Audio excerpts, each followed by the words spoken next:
Dzalikal kitabu la raiba fihi hudal lil muttaqin.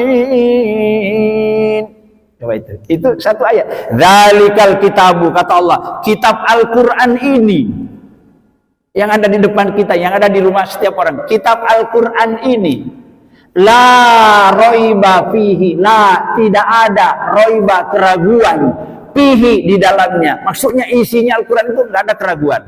Diamalkan, dipraktekkan, diaplikasikan di dalam segala segi kehidupan.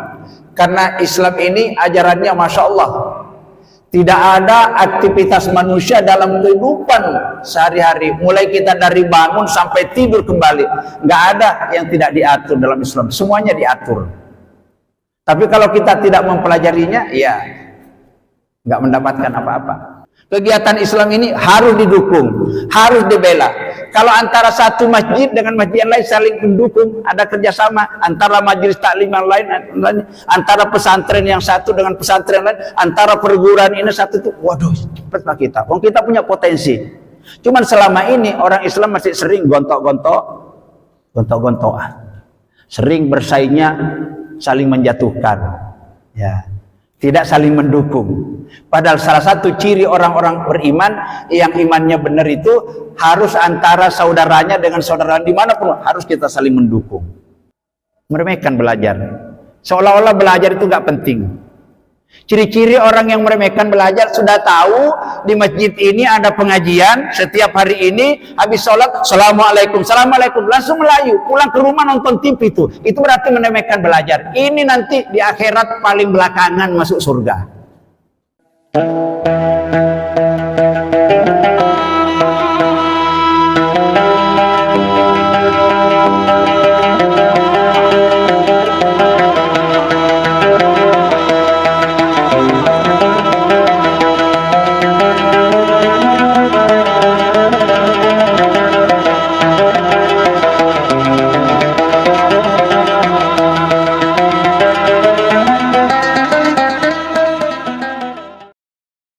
Assalamualaikum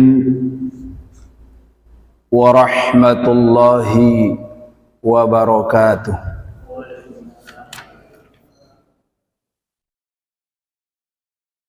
Innal hamdalillah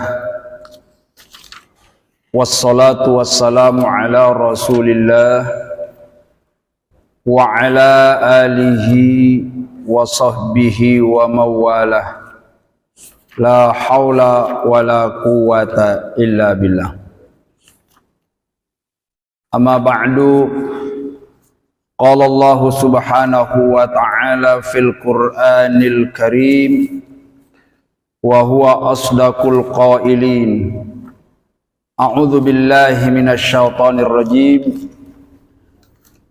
Yarfa'illahu alladhina amanu minkum walladzina utul ilma darajat ila akhiril ayah.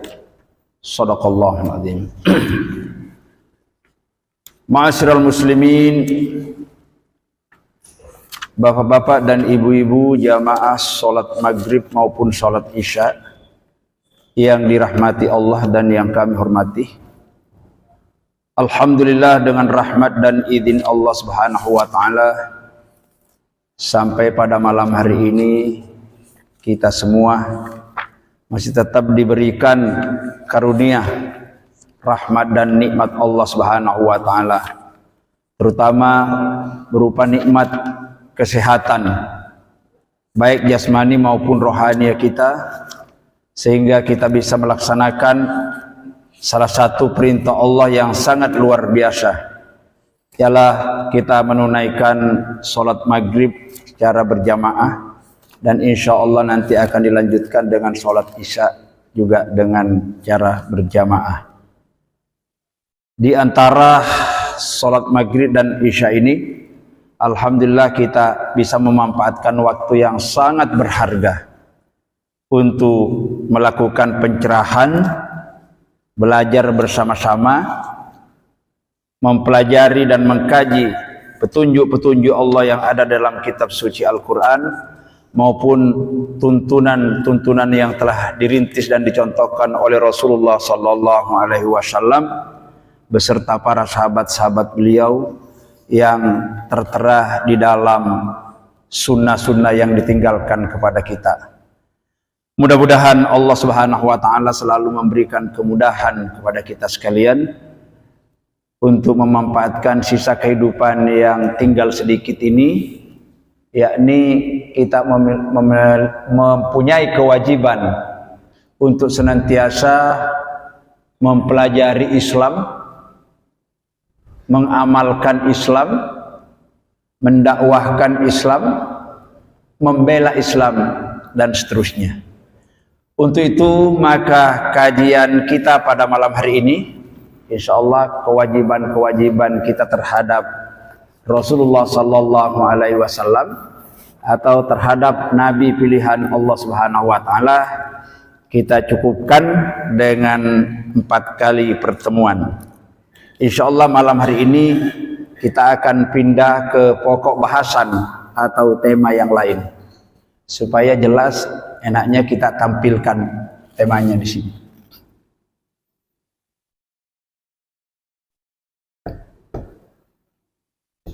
Wajibuna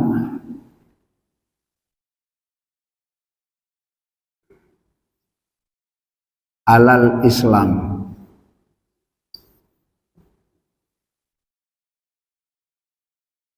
Alal Islami.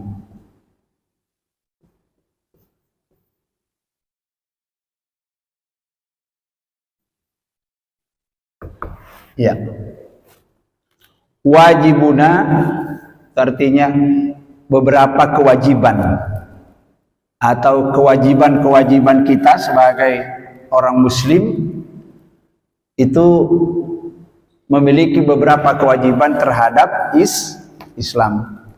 Karena Islam ini sudah menjadi pilihan, sudah menjadi keyakinan kita, kebenarannya tidak bisa diragukan lagi.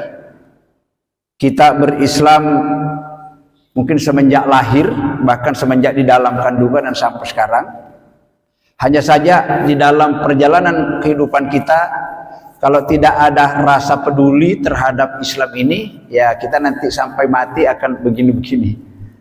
Oleh karena itu, ya Islam sebagai ajaran yang penuh dengan tuntunan, penuh dengan keyakinan atau akidah, penuh dengan ilmu pengetahuan, maka mau tidak mau, maka memang setiap orang muslim memiliki beberapa kewajiban terhadap Islam.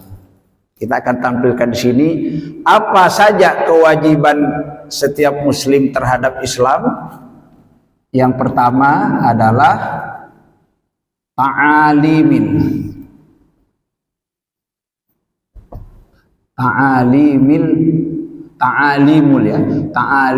Islam.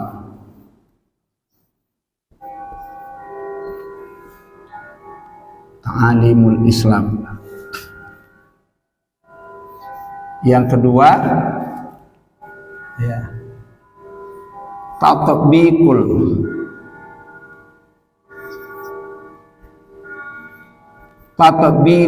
Islam. Nanti akan jelaskan apa itu tatbiqul Islam.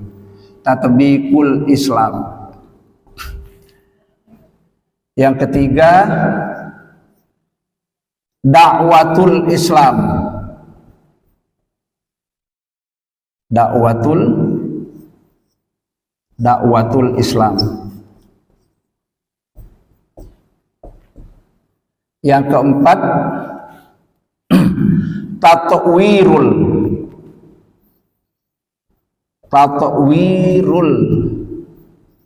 Islam. Dan yang terakhir, nusratul Islam. Nusratul Islam. Nih, jadi setiap muslim secara perorangan memiliki beberapa kewajiban yang harus dilakukan di dalam kehidupan ini, Karena ini tuntutan dua kalimat syahadat kita, asyhadu an la ilaha illallah wa asyhadu anna muhammadar rasulullah. Maka kewajiban yang pertama setiap muslim wajib mempelajari Islam. Ta'alimul Islam itu artinya mempelajari Islam. Kalau tidak, maka kita akan menjadi orang Islam yang tidak sempurna, menjadi orang Islam yang bodoh. Kalau bodoh, gampang sekali diombang-ambing atau semakin dibodoh-bodohi orang-orang yang memang punya niat tidak baik, ingin melakukan pembodohan. Dan itu pasti akan dilakukan terus-menerus oleh musuh-musuh Islam, dimanapun orang Islam itu berada. Maka kewajiban yang pertama, setiap muslim memiliki kewajiban mempelajari Islam. Bagaimana caranya? Nanti kita akan urai pada kajian selanjutnya. Kemudian yang kedua, kalau kita sudah paham, dan enggak usah nunggu sampai pinter-pinter benar ya, sudah paham sedikit demi sedikit, kewajiban yang kedua, tatbiqul Islam. Harus kita mengaplikasikan pelajaran-pelajaran yang kita pahami dari Islam itu, kita aplikasikan di dalam kehidupan sehari-hari. Dipraktekkan, diterapkan, diamalkan. Ini kewajiban yang kedua. Ya. Karena percuma kita tahu, kalau tidak diamalkan, nanti kita akan jadi apa istilahnya? Orientalis. Orientalis orang-orang mempelajari Islam. Islamologi, jadi Islam itu dianggap sebagai ilmu. Padahal Islam itu di samping ilmu juga yang diinginkan adalah penerapan. Karena petunjuk, Islam itu petunjuk. Jadi kalau sekedar tahu tapi tidak diamalkan, maka dosanya bisa 2 kali.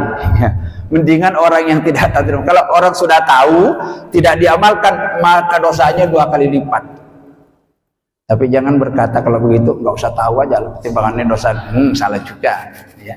Nah, itu. Maka tatbiqul Islam ini, ya, diamalkan, dipraktekkan, diaplikasikan di dalam segala segi kehidupan. Karena Islam ini ajarannya, masya Allah, tidak ada aktivitas manusia dalam kehidupan sehari-hari, mulai kita dari bangun sampai tidur kembali, nggak ada yang tidak diatur dalam Islam, semuanya diatur. Tapi kalau kita tidak mempelajarinya, ya nggak mendapatkan apa-apa. Lalu yang ketiga, setiap muslim dalam pundaknya memiliki beban atau kewajiban untuk senantiasa mendakwahkan Islam. Karena kalau tidak ada dakwah itu, ya ajaran Islam nggak bakal nyampe, nggak tahu. Maka wajib mendakwahkan dengan berbagai macam cara tentunya. Karena dakwah itu bukan cuma seperti ini, omong-omongan, halo-halo, berkhutbah, bukan, iya ya. Dakwah itu luas sekali. Makanya orang-orang yang pintar itu dakwah itu dibagi 3. Dakwah bil lisan, contohnya orang berkhutbah, berceramah, mengajar di pondok-pondok pesantren atau di lembaga-lembaga pendidikan, itu dakwah bil lisan, melalui lisan, berorasi, ya. Tapi bukan cuma itu, maka ada namanya lagi dakwah bil hal, ya, dengan tindakan-tindakan yang kita lakukan yang menurut penilaian orang-orang yang memiliki akal pikiran yang baik, oh ini baik, kami akan tiru. Oh ini seperti ini, itu juga dakwah. Dakwah bil hal namanya. Contohnya kita punya istri, punya anak-anak perempuan, dia memakai pakaian yang bagus, tutup aurat, tanpa meninggalkan juga model-model masa kini dibagukan itu, kemudian ditiru oleh orang lain. Aku kepingin kayak istrinya itu loh, itu bagus sekali. Itu juga dakwah. Namanya dakwah bil hal. Nggak ngomong, tapi melalui tindakan, melalui sikap. Itu juga dakwah. Ada lagi model yang ketiga, yaitu dakwah dengan tulisan. Apa contohnya? Menulis buku. Wow, kayak ulama-ulama kita itu sampai meninggalkan banyak buku-buku Islam itu yang jumlahnya sampai ribuan. Nah itu. Bahkan ada suatu ulama itu karyanya banyak sekali ya. Ya, itu juga salah satu bentuk dakwah, dan itu akan dirasakan panjang. Karena buku itu biasanya habis dicetak lagi, tergantung dicetak lagi, itu panjang. Nah, ini yang paling bagus itu kalau kita mampu menulis buku, termasuk menulis artikel-artikel. Bukan buku tapi hanya bacaan-bacaan singkat, kemudian dimuat di berbagai majalah, di surat-surat kabar, ataupun mungkin dibuat sekarang melalui media-media HP dan sebagainya, terus buku, aplikasi di situ, itu juga bentuk dakwah. Karena Islam ini kalau tidak didakwahkan, ya akan berapa? Didakwakan saja banyak orang masih bodoh ya. Apalagi kalau tidak diajak. Dakwah itu artinya mengajak. Dakwatul Islam itu artinya mengajak orang-orang yang keislamannya belum bagus agar mau mengikuti aturan Allah dan Rasul, tujuannya supaya selamat hidupnya, bahagia hidupnya di dunia sampai di akhirat. Itu dakwah. Dan masjid dibangun, ya, musola dibangun, salah satu fungsinya adalah tempat dakwah. Karena masjid itu tempat berkumpulnya orang-orang Islam, tempat berkumpulnya orang-orang beriman. Maka seandainya kita sehabis maghrib ada dakwah, dibacakan ayat Al-Quran, hadis, habis sholat duhur dibacakan, gak usah panjang-panjang, satu ayat, habis sholat asar dibacakan lagi, dan ada sekarang banyak masjid sudah seperti itu. Habis sholat subuh ada kegiatan, cepet pinter Pak jamaah, pinter. Tapi kalau ngajinya 1 tahun 2 kali, Isra Mi'raj Maulid Nabi sampai kiamat, gak pinter-pinter orang Islam. Karena ada juga masjid seperti itu. Masjid itu nggak ada kegiatan dakwah, tempatin sholat saja. Sholat 5 waktu, sholat Jumat. Nah, masjid yang paling sesuai dengan apa yang tujuan Rasulullah SAW membina itu memang masjid itu tempat dakwah, tempat pendidikan juga. Makanya sekarang masjid alhamdulillah ada TPK, ada TKA, majelis-majelis taklim ibu jalan. Alhamdulillah. Nah, seperti masjid kita di sini. Kelihatannya sudah mulai mengarah ke situ. Tergantung pengurusnya biasanya. Kalau wawasan pengurusnya memang itu nggak punya wawasan bagaimana, ya kadang-kadang dibiarkan saja masjid itu. Wong nggak punya ide, nggak punya apa. Ya. Para pengurus masjid itu kalau tidak punya ide, ya melempem juga masjidnya, nggak ada kegiatan. Padahal salah satu sekali lagi fungsi masjid yang dibangun oleh umat Islam di berbagai wilayah daerah ini adalah dakwatul Islam. Melalui masjid itu harus ya. Apalagi sekarang sarana sangat menunjang. Selanjutnya yang keempat, tatwirul Islam. Ini saling kait ini. Tatwirul Islam itu artinya kita memiliki kewajiban agar Islam itu semakin ke depan, semakin berkembang. Tatwir itu artinya mengembangkan Islam. Bagaimana caranya? Banyak cara.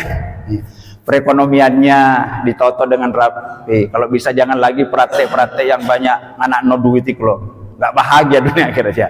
Ditoto budayanya, ditoto perekonomiannya, ditoto ilmu pengetahuannya, banyak cara. Ini namanya tatwir.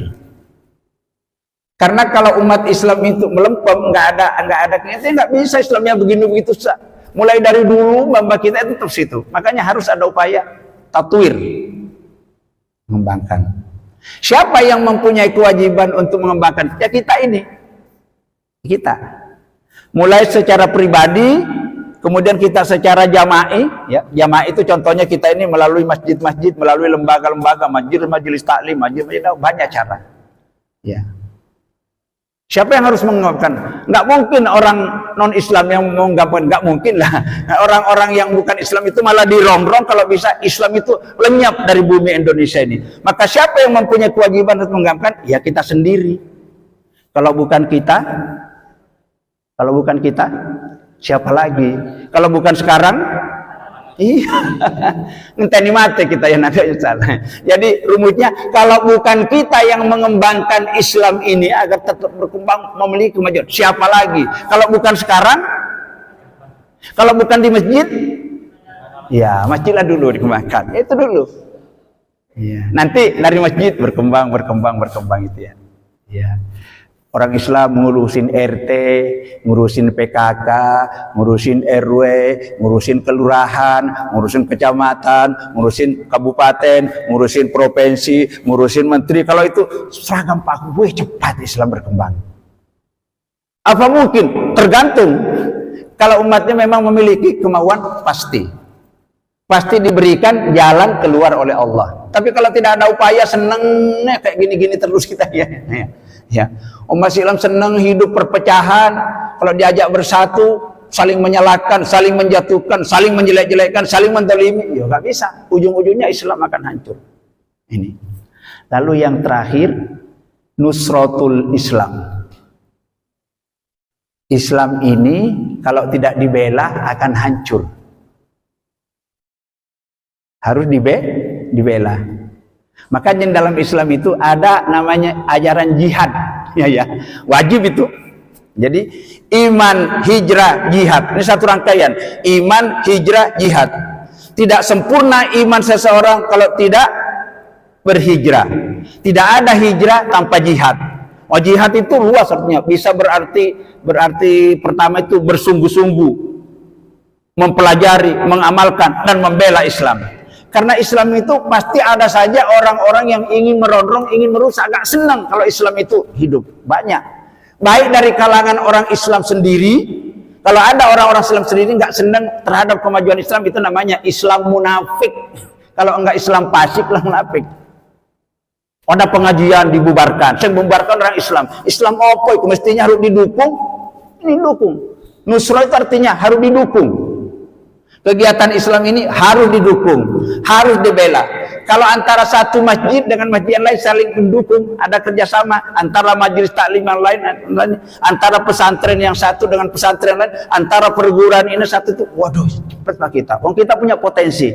Cuman selama ini orang Islam masih sering gontok-gontokan, sering bersaingnya, saling menjatuhkan, ya, tidak saling mendukung. Padahal salah satu ciri orang-orang beriman yang imannya benar itu harus antara saudaranya dengan saudara dimanapun harus kita saling mendukung. Baik didukung dengan pikiran atau dengan ilmu, didukung dengan fisik, terutama didukung dengan pakai ini. Ya. Karena Islam sejak dari awal itu butuh ini Pak ya. Nggak bisa berkembang. Contohnya kita ngelola masjid. AC-nya ini loh kayak gini. Dikirain nggak pakai duit. Besar ini. Lampunya, kursinya dan sebagainya itu betul jadi. Tetapi lagi-lagi kalau umat Islam itu ada kerjasama yang baik, saling mendukung, nggak ada yang berat. Nggak ada yang berat. Berat sama dipikul. Ringan sama ya udah. Mau mengadakan perayaan Maulid Nabi misalnya, biayanya 25 juta. Kalau seluruh RT, seluruh yang ada sekitar selesai, nggak ada yang sulit. Asalkan kita mau bekerja. Cuman kadang-kadang itu kita banyak melempem. Kok kayak gitu masjidnya? Ya wes kayak ono kue kalau gitu ya. Nggak bisa. Nah ini ya. Ini apa ya? Jadi ini penting ini. Nanti kita akan urai secara setiap muslim memiliki tanggung jawab atau kewajiban terhadap Islam. Supaya kita tidak bodoh, jangan sampai kita jadi pemerintah bodoh, maka harus kita belajar. Dipertegas oleh Rasulullah SAW dalam sebuah hadisnya, kata Rasulullah SAW, man aradad dunya, siapa yang ingin hidup bahagia di dunia, hidupnya enak di dunia ini, hidupnya senang, hidupnya rapi, hidupnya tertib, hidupnya baik, fa'alaihi bil ilmi, kata Rasul, hendaklah atau memiliki kewajiban untuk mencari ilmu. Karena apa yang tidak berilmu? Mau berekonomi pakai ilmu, ya kan? Ya. Mau berpolitik pakai ilmu, mau menegakkan hukum pakai ilmu. Apa yang tidak pakai ilmu? Semuanya pakai ilmu. Maka kata Nabi, siapa orang yang ingin hidupnya bahagia di dunia ini, gampang, mudah, senang, tentram, nggak ada cara kecuali harus belajar tentang ilmunya sesuai dengan profesi kita masing-masing. Karena ilmunya petani berbeda dengan ilmunya pedagang. Ilmunya pelaut, nelayan itu berbeda dengan ilmunya pedagang. Ilmunya pemimpin berbeda dengan ilmunya orang-orang yang karyawan biasa. Setiap kita ini memiliki profesi persoalan, maka melalui profesi yang ada masing-masing kita itu dipelajari ilmunya. Supaya apa? Ilmu itu mempermudah pekerjaan, Bapak sekalian. Mempermudah pekerjaan. Wong maling saja nek ngerti ilmunya ya enggak ketangkap kok, enggak kena. Asalkan ngerti ilmunya. Maling kadang-kadang cuma merubah gini gitu. Dapat uang jutaan, yang pakai dasi di kantor itu jutaan miliaran. Cuman sayangnya itu nyolong namanya ya. Tapi karena pinter gak ketahuan. Nek yang paling gak pinter itu ya itu yang ketahuan, yang kena ketangkap sama KPK. Jadi butuh ilmu. Tapi janganlah kita belajar ilmu kalau ilmunya cuma untuk ngapusi, untuk berianan, jangan. Itu ilmu yang membinasakan dunia akhirat itu. Ilmu yang bermanfaat, karena ilmu itu ada dua. Ada ilmu yang bermanfaat, ada ilmu yang membuat orang mudorot, ya, membuat orang susah. Jangan. Ya kayak ilmu nipu-nipu itu ya, ilmunya maling itu gak usah dipelajari, gak selamat gitu ya. Meskipun maling itu kalau memiliki ilmu yang pintar juga kadang-kadang ya selamat. Di dunia, tapi di akhirat ya jelas gak akan selamat. Nah selanjutnya kata Rasulullah SAW, waman aradal akhirata. Siapa orang yang ingin hidupnya nanti di akhirat, nanti kalau kita pulang ke akhirat, ingin bahagia, ingin selamat, ingin sentosa, ingin sejahtera di akhirat nanti, caranya fa'alaihi bil ilmi, juga harus menguasai ilmu-ilmu yang terkait dengan urusan akhirat. Apa yang tidak pakai ilmu? Semuanya pakai ilmu. Selanjutnya hadis ini diakhiri oleh Rasulullah SAW, waman aradahuma. Siapa yang ingin bahagia, selamat, damai, sentosa, sejahtera, senang, nyaman hidupnya di dunia sampai di akhirat nanti juga begitu. Kata Nabi, fa'alaihi bil ilmi, juga harus pakai ilmu. Balik mana kajalah. Setiap muslim itu wajib mempelajari ilmu-ilmu yang dalam Islam. Karena Islam itu sumber segala pengetahuan. Quran itu sumber segala pengetahuan. Kita baca satu kata saja itu sudah ilmu pengetahuan. Bismillah. Bismillah. Bismi Allah. Ar-Rahman. Ar-Rahim. Itu sudah butuh ilmu. Bismi dengan menyebut nama atau dengan nama. Allahi Allah. Ar-Rahman yang maha pengasih. Ar-Rahim yang maha penyayang. Itu butuh ilmu. Kalau orang ingin akalnya jalan itu, Bismi dengan menyebut nama Allah itu maksudnya apa? Itu kan butuh ilmu. Bismillah dengan nama Allah, dengan menyebut nama Allah itu maksudnya apa? Allah itu siapa? Ya. Allah itu siapa? Allah itu. Ya. Ar-Rahman itu artinya apa? Ar-Rahim itu artinya apa? Apa bedanya Ar-Rahman dengan Ar-Rahim? Itu baru baca Bismillah makan luar biasa. Jadi Islam itu penuh ilmu. Al-Quran itu kalau dibaca setiap kata mengandung ilmu pengetahuan. Setiap kata, setiap lafaz. Apalagi kalau disusun jadi kalimat sampai satu ayat. Satu ayat itu kadang-kadang satu ayat, tapi ilmu yang ada dalam ayat itu kalau dikaji luar biasa. Dan kalau kita sudah tahu tentang ilmu-ilmu Allah yang ada dalam Al-Quran, rasanya kalau satu hari nggak ngaji itu menyesal. Kalau kita tidak baca Quran nanti ya menyesal. Apalagi kalau sudah kita tahu caranya, bagaimana caranya memahami ayat-ayat Allah yang kita baca gini ya. Memang awalnya kalau nggak ada guru yang membimbing ya roto angel. Tapi kalau sudah dibimbing berapa nanti caranya gini. Memahami setiap ayat itu begini caranya. Memahami setiap kata itu begini caranya. Mengambil kesimpulan itu begini caranya. Bisa Pak. Oh kita lahir juga dulu semuanya nggak pinter kok. Nggih. Masa ada orang lahir langsung pinter? Gak ada. Oh Nabi saja ya berproses. Kita pinter itu dengan adanya belajar. Termasuk pengalaman itu kata orang dia adalah guru besar. Pengalaman Pak. Banyak orang sekolahnya nggak tinggi-tinggi. Ya. Cuman pengalaman seperti itu, bengkel-bengkel seperti itu. Kalau ngernetin dulu awalnya ngernetin. Ada motor itu memperhatikan begini. Ngalah-ngalahin orang yang sekolah. Karena pengalaman. Itu ilmu. Nah, caranya ilmu bisa masuk ke dalam pikiran dan hati kita itu memang tidak ada cara yang lain kecuali melalui proses belajar. Belajar. Seperti ini kita ini, belajar gak kita ini? Belajar. Belajar itu gampang. Enggak angel belajar itu. Pertama kalau kita mampu baca. Kalau kita baca buku apa saja yang kita baca, asalkan pengantarnya pakai bahasa Indonesia. Kalau kita pakai buku pengantar bahasa Inggris, bahasa Arab, meskipun bisa baca ya kadang-kadang. Asalkan pengantarnya bahasa Indonesia kita baca pasti paham. Pasti paham.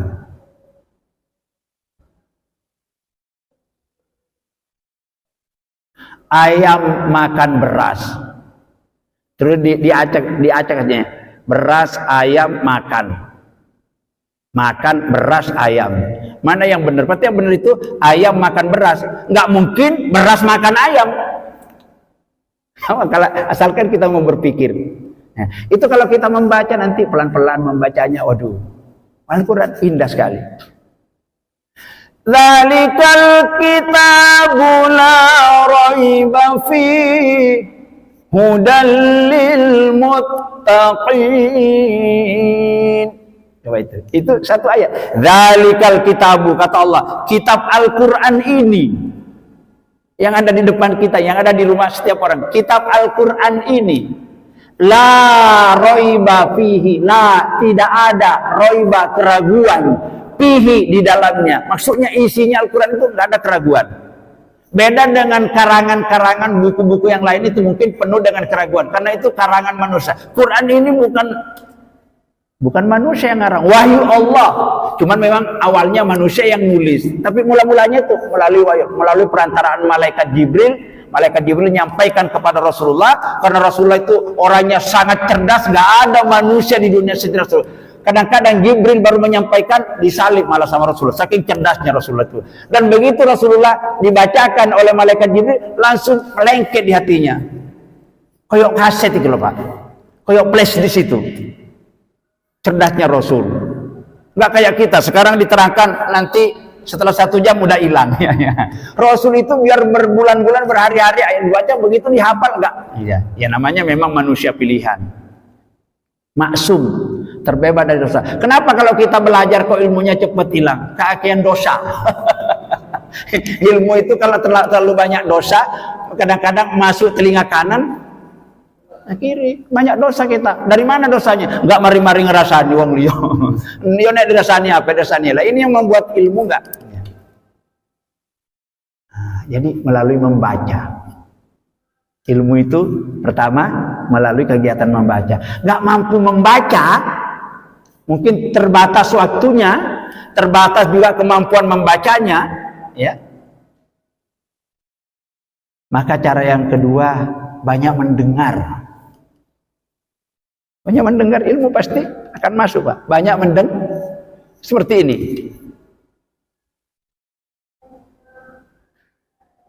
Nggak sama orang yang pernah mendengarkan sesuatu diterangkan oleh bapak ibu guru, oleh para mubaligh, orang kita, dengan orang yang belum pernah mendengarkan, beda. Ya. Ya. Jadi kalau tidak mampu membaca itu harus banyak melihat dan memperhatikan, maka kita pakai ayat kedua, banyak mendengar. Karena nek moco matanya sudah kabur. Matanya sudah kabur kok gini berai. Ya. Kalau mata sudah kabur itu biasanya juga kesenangannya makan bubur. Kalau sudah senang makan bubur, matanya sudah kabur, itu pertanda sebentar lagi akan masuk kubur. Hati-hati sebelum kita masuk kubur, ya. Karena untuk selamat di alam kubur itu nanti ada ilmunya juga. Bagaimana kita selamat dari serangan pertanyaan malaikat mungkar nakir? Harus mempersiapkan dari sekarang, ada ilmunya. Maka itulah sebabnya Rasulullah SAW juga bersabda dalam sebuah hadisnya, man salaka tariqan yaltamisu fihi ilman sahhalallahu lahu tariqan ilal jannah. Ya. Jalan yang paling memudahkan orang menuju surganya Allah nanti. Tidak ada cara yang lain kecuali dengan menguasai berbagai macam ilmu. Thalabul ilmu. Ini kita ini tolabul ilmi. Tolabul ilmu ternyata selalu berupaya mencari ilmu supaya ilmunya semakin bertambah. Apalagi ilmu-ilmu yang berkaitan dengan amal-amal ibadah. Kayak sholat itu. Kalau sholatnya ingin baik butuh ilmu. Puasanya ingin baik butuh ilmu. Wudunya ingin baik dan benar butuh ilmu. Zikir dan doanya ingin baik butuh ilmu. Sedekahnya ingin diterima oleh Allah butuh ilmu. Apa yang nggak pakai ilmu?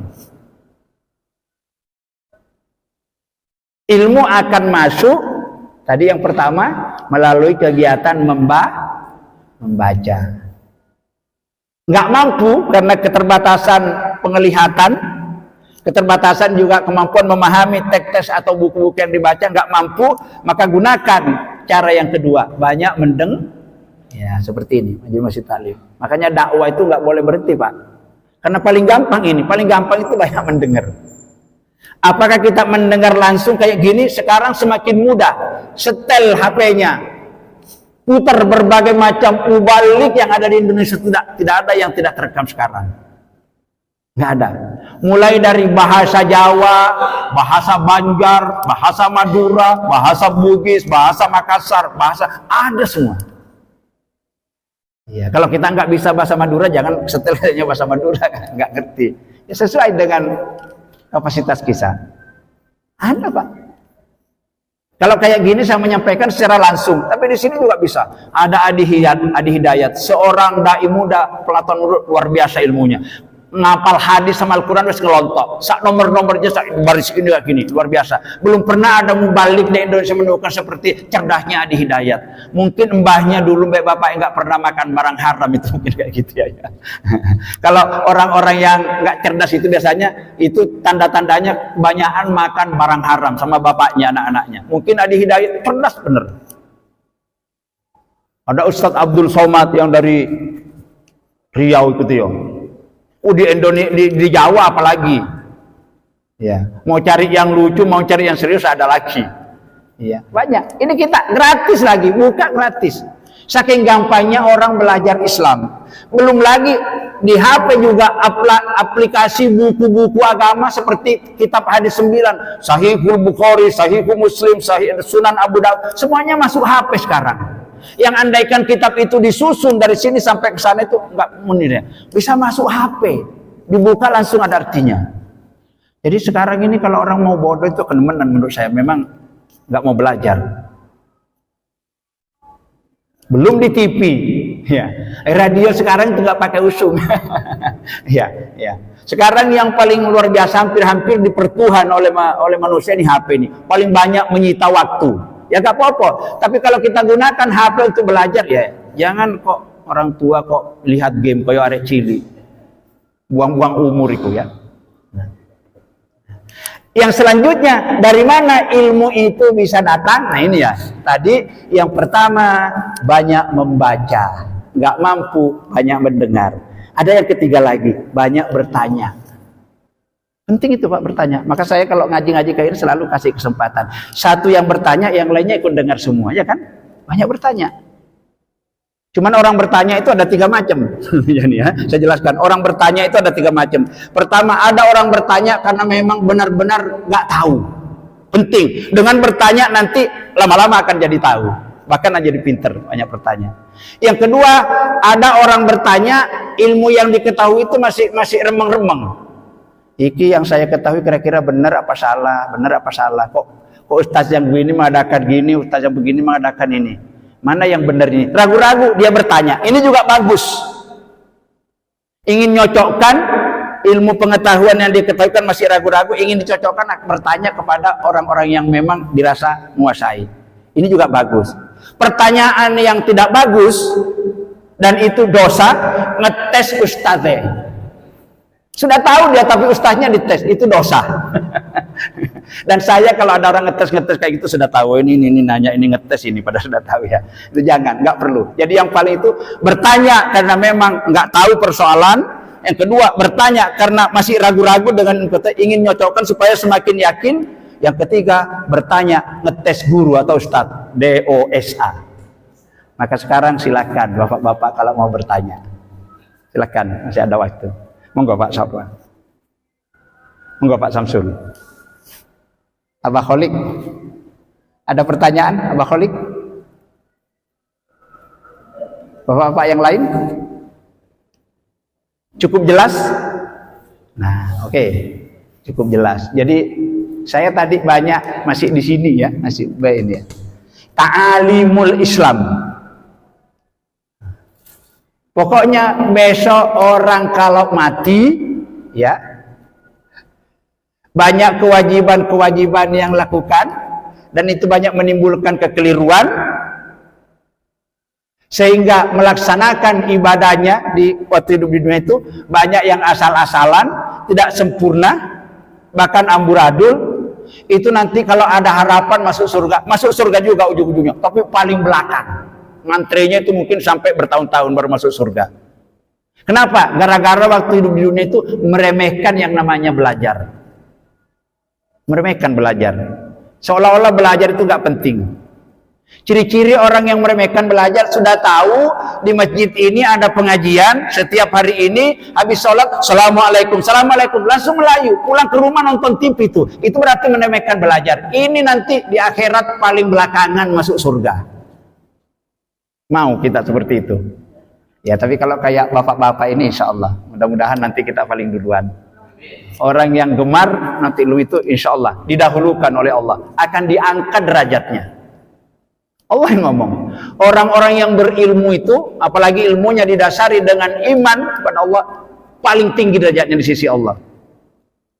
Allah berfirman di dalam surat Al-Mujadalah ayat 11. A'udzubillahi minasyaitonir. Saya ambil tengah-tengah ayatnya karena ayatnya agak panjang.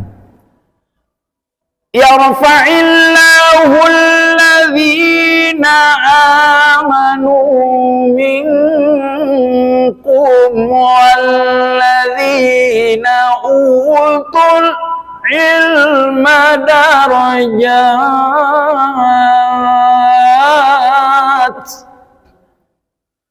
Yarfa'illahu alladhina amanu minkum walladzina utul ilma darajat.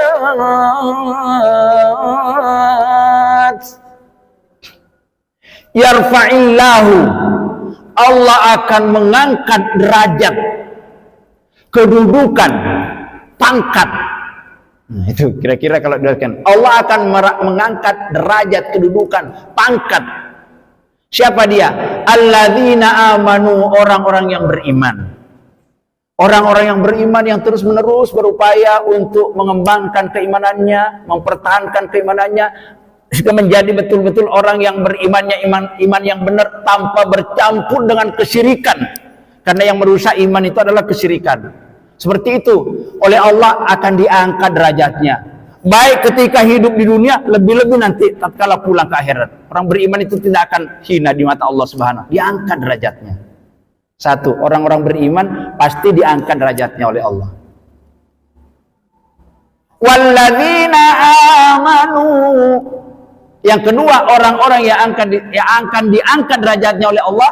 Walladzina utul ilma, orang-orang yang diberi ilmu pengetahuan, orang-orang yang senang bertolabul ilmi, orang-orang yang selalu berupaya berbagai macam aktivitas dilakukan, terutama aktivitas yang berkaitan dengan peribadatan kepada Allah. Ibadahnya itu selalu disertai dengan ilmu.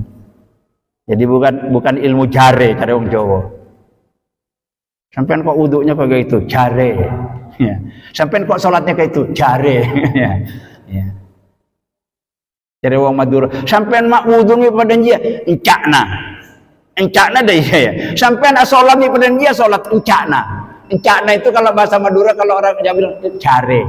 Jangan dipakai ilmu jare itu. Itu ilmu jare itu ilmu ragu-ragu, gak yakin, nanti salah terus kita. Supaya kita yakin caranya, seluruh amal ibadah yang kita persembahkan kepada Allah perlu dengan ilmu. Sudah sampai waktunya. Ini yang pertama. Yang kedua nanti kita akan bahas pada pertemuan berikut. Bagaimana cara menegakkan Islam. Menegakkan Islam dalam kehidupan sehari-hari. Agar kita ini menjadi orang-orang yang benar di dalam berislam. Benar dalam melakukan Islam. Itu membutuhkan lebih lanjut penjelasan lanjut. Untuk malam hari ini kiranya kajian kita tentang beberapa kewajiban setiap muslim terhadap Islam kita sudah ungkap. Yang pertama, setiap muslim wajib mempelajari Islam, dan nanti yang seterusnya akan kita lanjutkan pada season yang akan datang. Mudah-mudahan Allah Subhanahu wa taala memampukan kita untuk memahami semua petunjuk yang ada dalam Al-Qur'an. Setelah kita paham, mudah-mudahan Allah memampukan kita bisa mengamalkan dalam kehidupan sehari-hari untuk kebahagiaan, keselamatan kita hidup di dunia ini sampai di akhirat nanti, insya Allah. Amin amin ya rabbal alamin. Untuk sempurnanya majelis kita ini, mari bersama-sama kita membaca doa kifaratul majlis. Bismillahirrahmanirrahim. Subhanakallahumma wa bihamdika asyhadu an la ilaha illa anta astaghfiruka wa atubu ilaik. Walhamdulillahi rabbil alamin. Wassalamualaikum warahmatullahi wabarakatuh.